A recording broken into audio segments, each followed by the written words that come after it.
Have you ever noticed how much of your energy is spent fighting things you cannot change? The weather disappoints you, people misunderstand you, opportunities slip away, plans fail. Life refuses to follow the script you carefully wrote in your mind. And yet, the more you resist reality, the more exhausted you become. Marcus Aurelius understood this struggle nearly 2,000 years ago. In Book 8 of Meditations, he returns again and again to a simple but transformative lesson.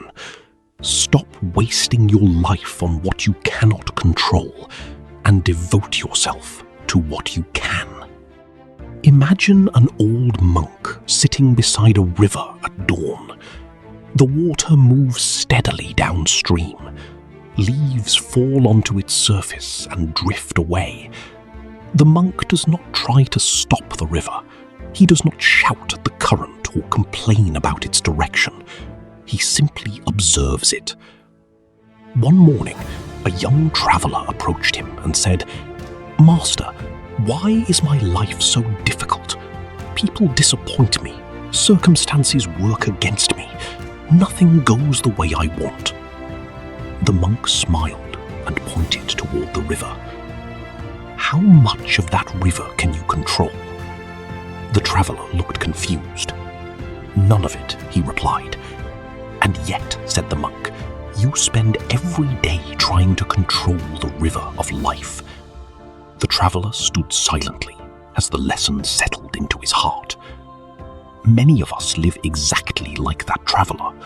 We fight reality instead of working with it. We complain about traffic, difficult co-workers, unfair situations, and the mistakes of others. We replay events in our minds and wish they had unfolded differently. Marcus Aurelius would ask a simple question: what does complaining actually accomplish? Does it change the past? Does it improve the present? Does it prepare you for the future? Most of the time, it does none of these things. Complaining often feels productive because it occupies the mind. But in truth, it merely drains our attention from the actions that could actually improve our lives. Marcus reminds himself that whenever he encounters obstacles, his task is not to complain, but to respond with wisdom. This is not passive acceptance, it is active responsibility. There is a profound difference between surrendering and accepting. Surrendering says, nothing can be done. Acceptance says, this is reality. Now what can I do? One gives away power, the other discovers it. I once heard a story about a gardener whose orchard was struck by a violent storm. Half his trees were destroyed overnight. His neighbors gathered around him, expecting anger and despair. Instead, he quietly began clearing broken branches.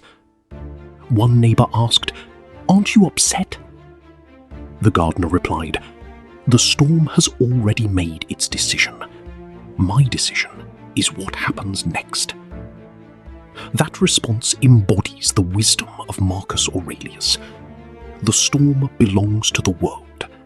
The response belongs to you. Every day presents the same choice. You cannot control whether people criticize you. You can control your character. You cannot control whether challenges appear. You can control your effort. You cannot control how long life will be. You can control how deeply you live it. Book 8 repeatedly directs our attention inward, because that is where genuine freedom exists. Most people search for freedom by trying to arrange the external world according to their preferences. They believe peace will arrive when everyone behaves correctly, when circumstances become ideal, when problems disappear. Marcus understood that such a day never comes. The world remains unpredictable. People remain imperfect. Fortunes rise and fall. But the mind can become steady. The monk by the river understood this secret. He knew that peace is not found by controlling the river. Peace is found by learning how to navigate it. As the years passed, the young traveller returned to visit him. This time, he carried himself differently. His face was calmer. His movements were slower and more deliberate. "What changed?" asked the monk. The traveller smiled. "I stopped trying to command the river." The monk nodded.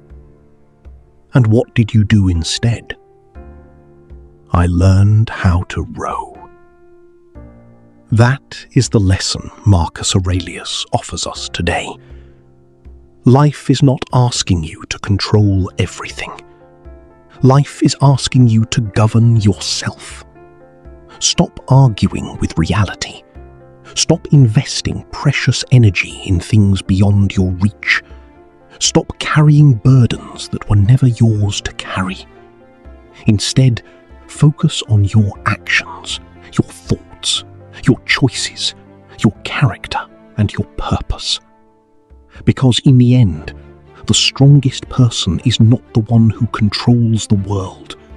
It is the one who has learned to control themselves. And perhaps that is the greatest freedom any human being can ever attain.